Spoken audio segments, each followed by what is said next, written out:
Picture this. You're standing at the threshold of a corridor lined with flickering tapers, their flames bowing and swaying in the draught that seeps beneath the ancient oak doors. The air is dense with the mingled scents of frankincense, wilted lilies arranged in gilded urns, and the sour tang of sweat that clings to the fabric of every trembling servant. You feel the weight of your heartbeat in your throat as you watch the procession gathering at the far end of the hall, where an arch draped in funeral-coloured silks stands as the altar for a union no god would ever sanctify. The emperor appears first, tall, resplendent in robes crusted with rubies and jet. His face is powdered pale, his lips stained with a tincture that gives them the hue of bruised cherries. He moves with the assured grace of a man who has never been denied anything. Behind him shuffles the boy, scarcely more than a child, shoulders slumped beneath a ceremonial cloak that seems to swallow his frail frame.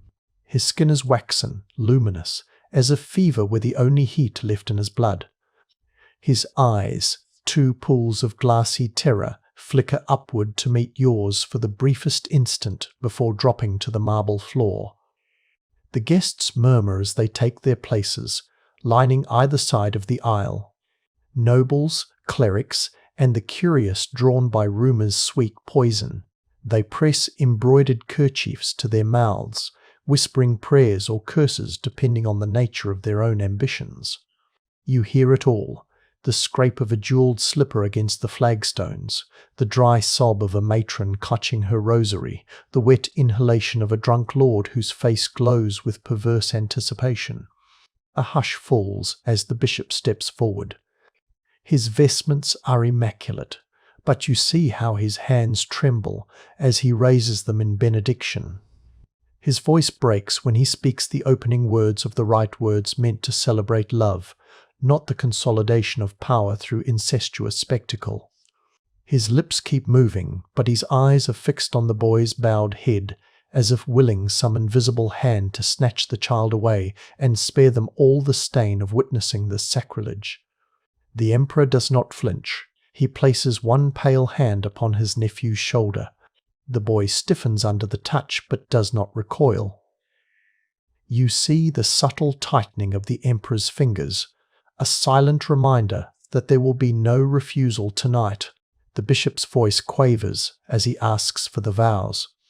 A gust rattles the leaded windows. Somewhere, deep in the palace, a door slams shut like a verdict. You feel the chill of it against your spine, the recognition that you are watching the pivot of history, a point beyond which the empire's decline will accelerate in ways no chronicler could fully capture. You want to look away. You don't. The emperor speaks his vow with calm certainty, to protect, to guide, to rule alongside this boy as sovereign and spouse. Each word is an affront, a knife slid between the ribs of decency. When he finishes, the bishop waits. An almost imperceptible pause, as though hoping some miracle will intervene. None comes.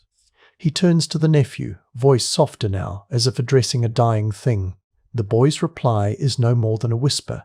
You can't discern the words. But you see his lips move, see the emperor's thin smile.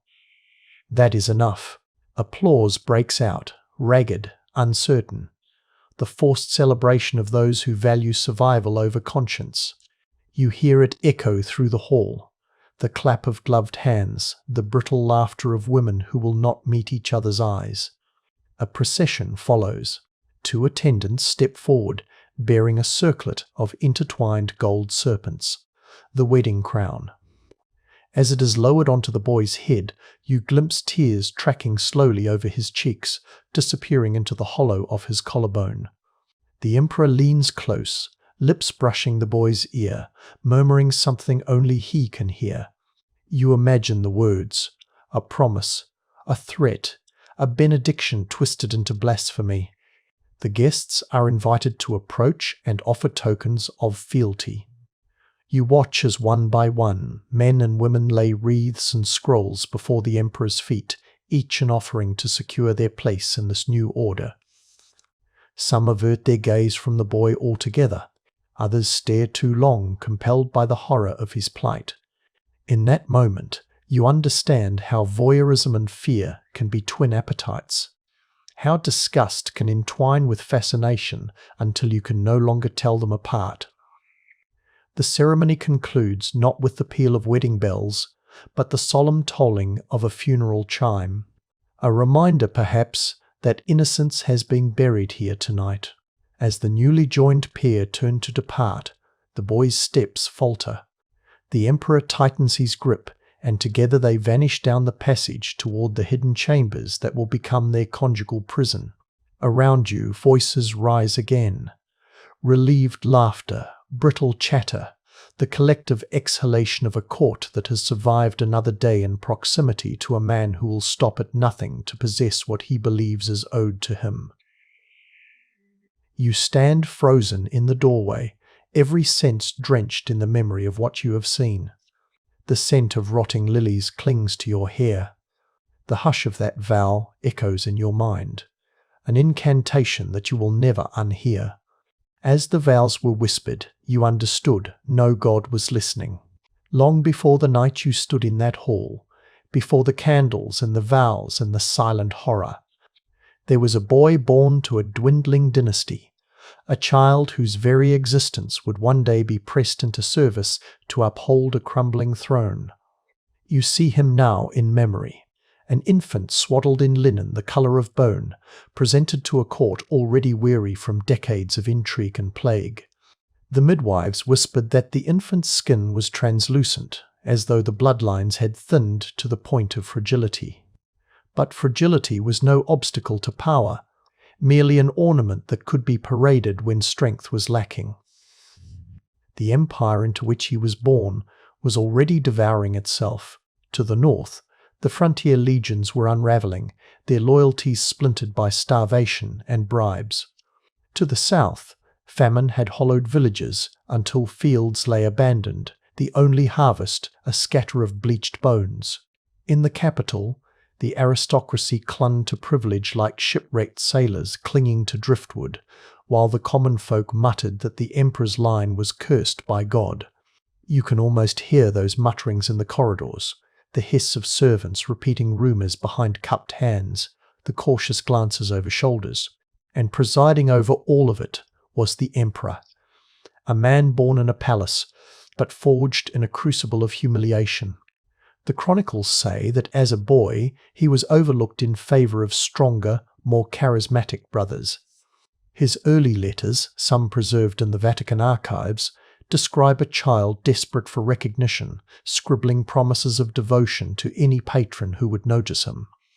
One account by the historian Tacitus speaks of a youth whose beauty invited predation and whose pride incubated vengeance. A boy moulded first by neglect and then by indulgence, until he became a man convinced that the world owed him recompense. His ascent began as an accident of timing, or so the chroniclers claim. One brother fell from a hunting tower, his neck snapped like a stalk of wheat. Another succumbed to a fever that burned through him in a single week. The last, the heir apparent, was found drowned in a cistern with a mouthful of roses. Official proclamations declared each death a tragedy. Unofficially, no one doubted who orchestrated them. The emperor was crowned before he reached his 30th year, and the empire's decay quickened. At first, he ruled with a veneer of moderation. He sponsored bread distributions, rebuilt aqueducts, and minted coins bearing his solemn profile. But beneath the civic improvements, his appetites were already metastasizing. Courtiers learned to watch for signs. An unsteady flicker of his gaze, the way his fingers drummed against the table when he was displeased. Servants disappeared in the night. Ministers who opposed his decrees were found strangled or exiled to monasteries, so remote their names were erased from all but the most diligent records. Over time, his paranoia deepened. Some say it was the slow poison of syphilis corroding his mind. Others blame the trauma of childhood indignities. But whatever the cause, the emperor began to collect rituals. Every evening he performed a litany of protective rites, burning scraps of parchment inscribed with angelic names, smearing unguents across his eyelids to ward off demons. He claimed these practices were gifts from a celestial intermediary. No one dared contradict him. When the plague came, black swellings in the groin, the sour reek of decay seeping under every door, the emperor declared it divine punishment for disloyalty. His decrees turned increasingly unhinged.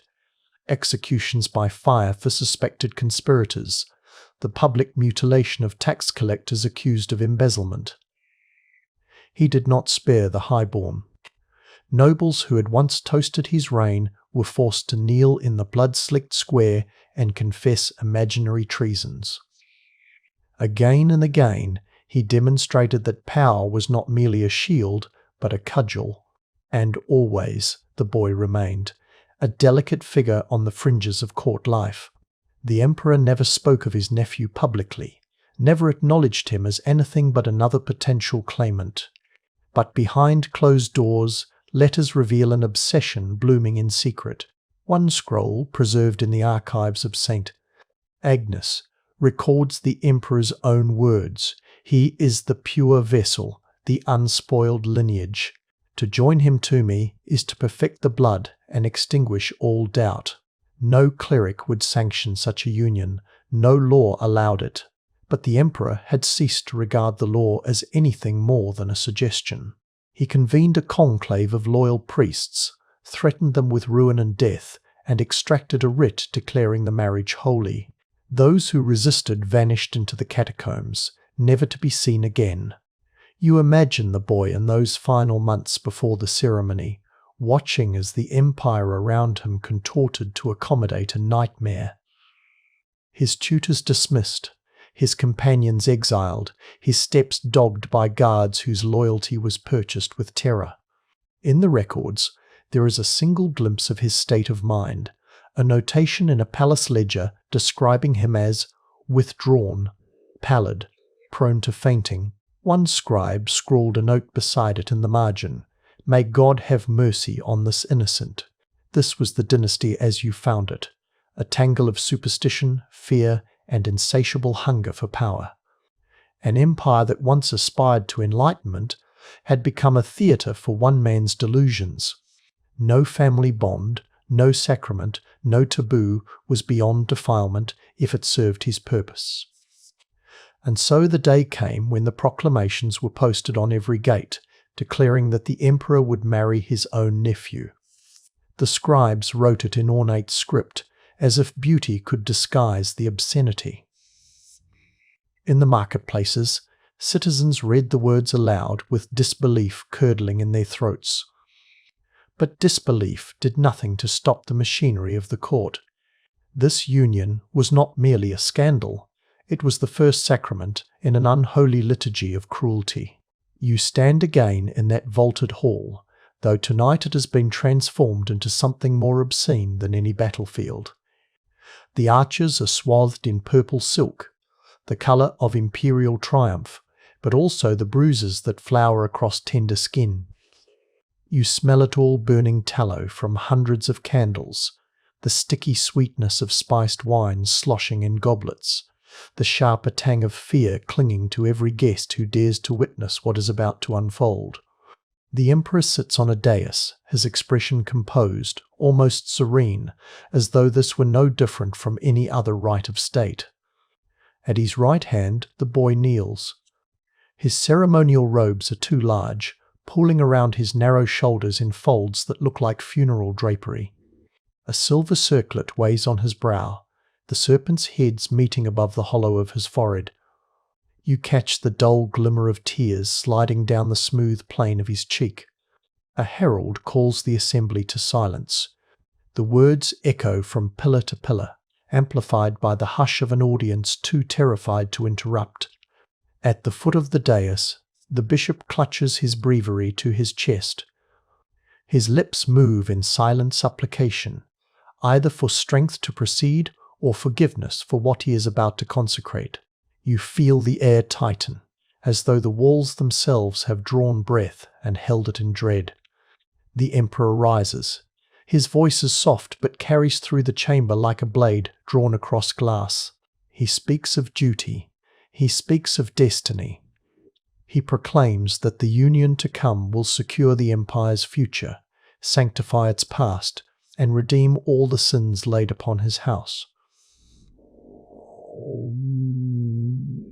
His gaze drifts to the boy, who trembles under the weight of so many watching eyes. For a moment, you think the child might flee, might cast aside his coronet and run barefoot down the aisle into the darkness beyond the gates. But he only bows his head lower. The bishop steps forward. His hands are unsteady as he lifts the holy text, his voice unraveling as he recites the ancient formula meant to seal a marriage. You hear it in halting fragments, to have and to hold, forsaking all others, in sickness and in health. Each phrase falls into the silence, like a stone dropped down a well. You wait for an objection, for some noble to rise and decry this perversion of faith and law. No voice comes. The Emperor's guards stand at every exit, their pikes gleaming, their faces expressionless. At a gesture, 2 attendants approach with the wedding tokens. One bears a slender chain of interlocked rings, forged from the gold of melted heirlooms. The other carries a vessel of oil, its surface engraved with sigils that even the bishop dares not read aloud. As the Emperor takes the chain in his pale hands, the boy's shoulders quiver. You see it, a minute shudder that passes through him like a current. Still, he does not raise his eyes. When the Emperor speaks his vow, the words come without hesitation. He promises to love and protect, to cherish and discipline, to keep the bloodline pure. His voice never wavers, as if reciting a liturgy he has rehearsed 1,000 times in secret. You glimpse the glint of his teeth as he smiles, and you think of a predator savouring the moment before it swallows its prey whole. The bishop turns to the boy, voice scarcely more than a whisper now. He asks for assent, for the solemn word that will seal this unholy contract. The silence stretches. It stretches until you feel it pressing against your ribs. Then the boy speaks, his voice thin and papery as old vellum. I will. It is the sound of something breaking, a twig beneath a boot, a soul beneath a crown. A chorus of forced applause erupts.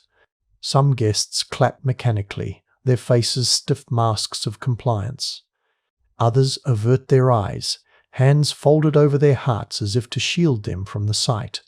You see a matron dab her tears with a lace handkerchief, though whether they are for pity or horror you cannot guess. In the far corner, a scribe bends over his ledger, quill scratching furiously to record every word. History, you think, will not soften the memory of this night. The Emperor lifts the oil vessel and anoints the boy's brow, tracing an intricate symbol that no scripture condones. The oil gleams under the candlelight, a slick testament to the ritual's blasphemy. As he lowers his hand, you notice how the boy's lips move, forming a silent prayer, or perhaps a plea to vanish. But nothing spares him. The final rite proceeds, unstoppable as a tide. The guests are summoned to approach and pay homage. One by one, they climb the steps to kneel before the Emperor and his new consort. Each presents a token, a scrap of parchment bearing fealty, a silver coin stamped with the Emperor's face, a sprig of laurel meant to signify victory. You watch these offerings pile at the boy's feet, absurd symbols of respect given to a child who has no power to command it. As the last petitioner withdraws, the Emperor extends his hand. The boy takes it, fingers limp against his palm. Together they turn to face the assembly. For a heartbeat, the hall is utterly silent. No cough, no whisper, no footstep intrudes. Then the Emperor raises their joined hands, as if in triumph.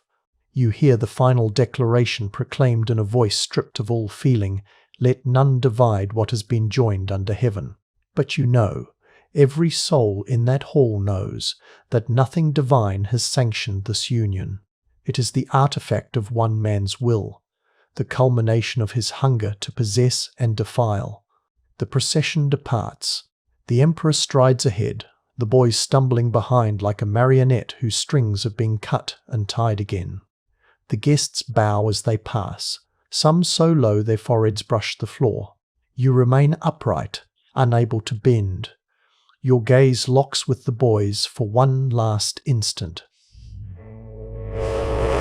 In those vacant eyes, you see something you will carry to your grave, the understanding that he has ceased to be a person at all. You leave that hall certain you will never be clean again. The night after the wedding, you cannot sleep, even in your own chamber, far from the dais and the arch and the tear-streaked face of that boy. The memory clings to you like a contagion. You close your eyes and see the emperor's hand tightening over slender fingers. You taste the air, a copper tang of candle smoke and corruption. You hear the silence that followed the final vow, more complete than any sermon. Yet when dawn comes, you rise and dress, because in this empire you have no choice but to keep witnessing.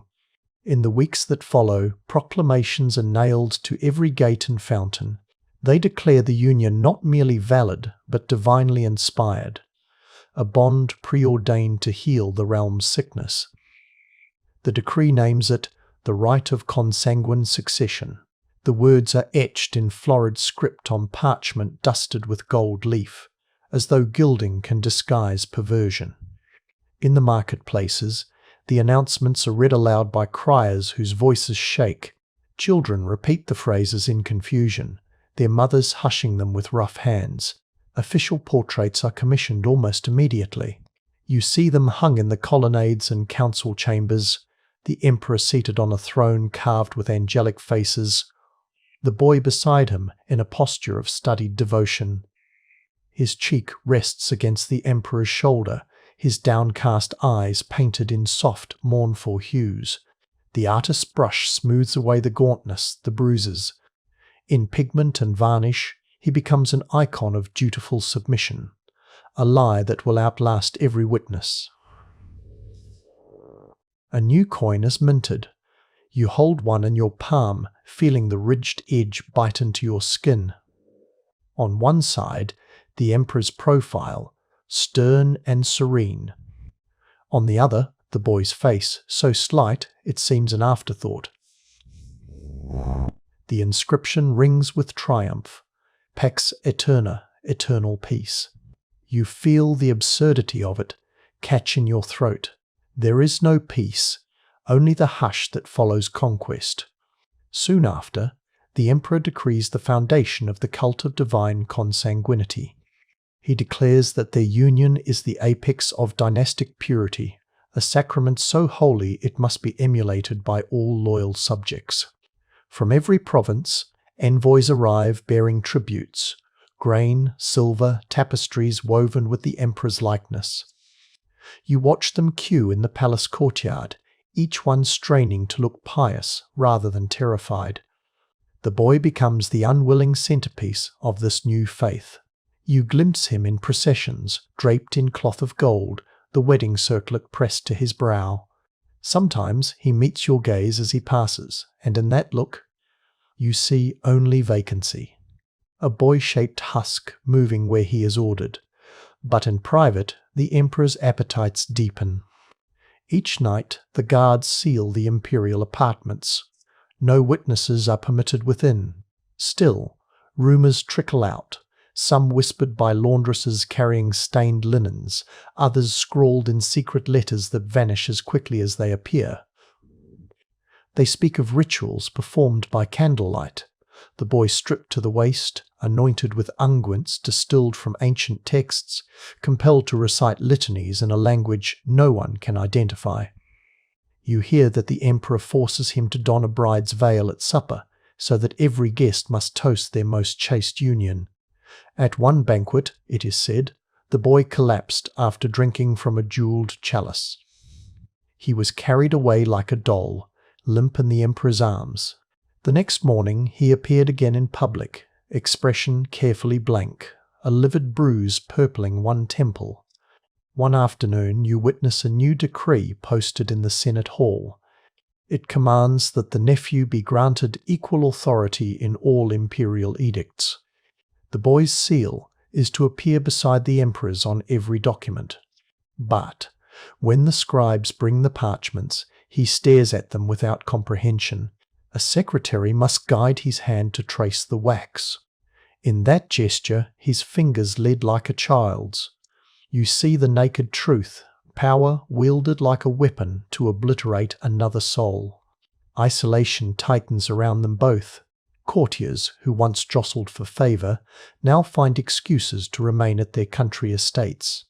Ambassadors from neighbouring realms begin to send cautious missives, inquiring whether the emperor remains fit to rule. No one dares to suggest intervention aloud, but everyone feels the decay spreading from the palace like rot from a corpse. The emperor's rituals grow stranger.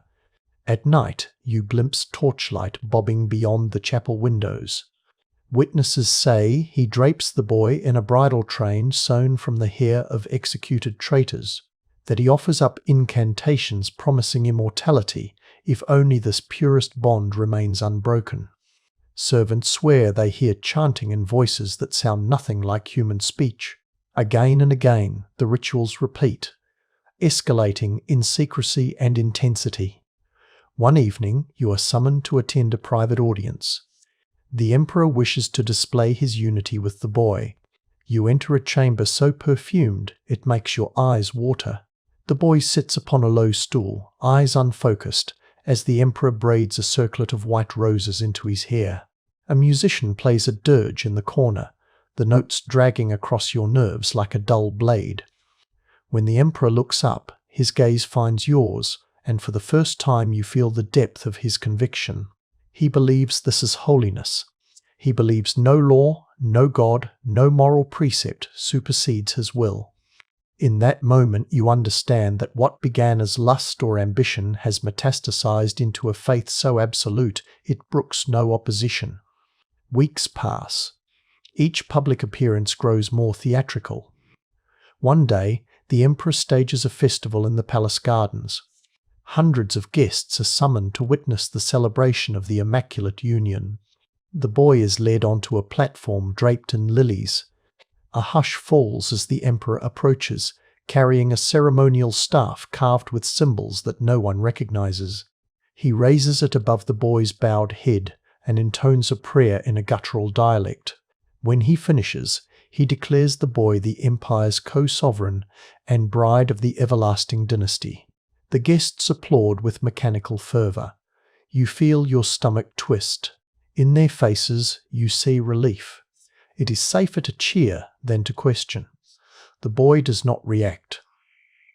His lips move, but no sound escapes. Somewhere beyond the walls, plague and famine are consuming the provinces.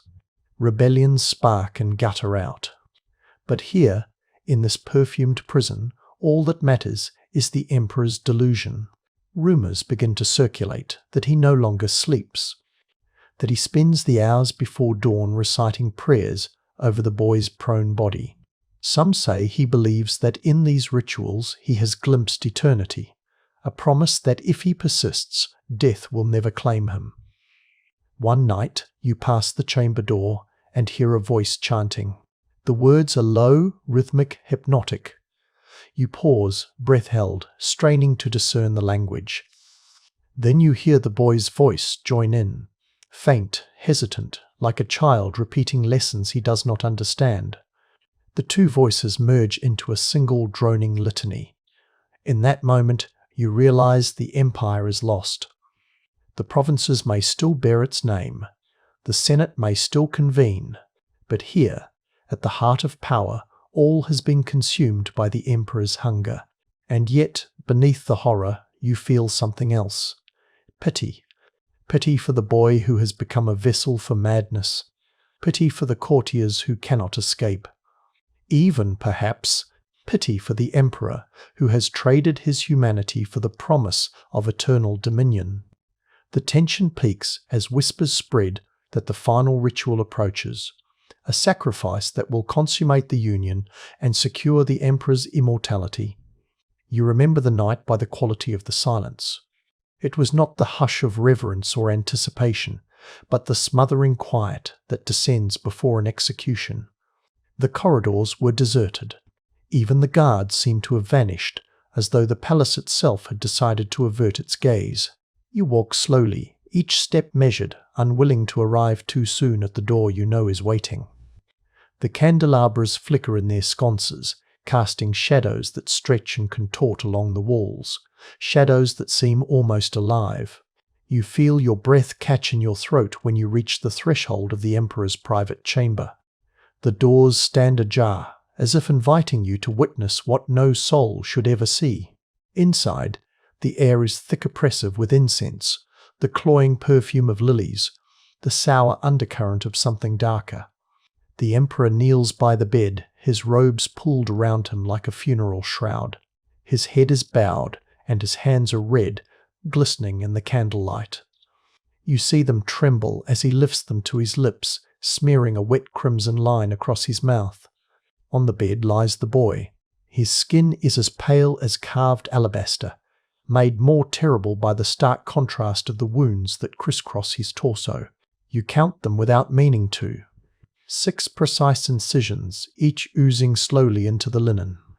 His eyes are closed, his lips parted in a slack, silent question that will never be answered. For a moment you think the emperor is weeping, but when he lifts his face to the candlelight, you see the ecstasy in his eyes. He believes he has been transfigured, made holy through this final desecration. His voice breaks into ragged prayer. With this blood I seal the empire. With this sacrifice I conquer death. The words drift through the chamber, empty of all but madness. You do not move, you do not breathe. You only watch as he lowers his hands to the boy's throat, as if to draw forth some final proof that his offering has been accepted. His fingers linger there, tender as a lover's caress. Then he leans forward and presses a kiss to the lifeless mouth.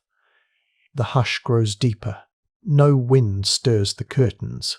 No footstep echoes in the hall beyond. You realize you are witnessing the last moment of something, a reign, a life, perhaps even the emperor's own sanity. When at last he rises, he does not look at you.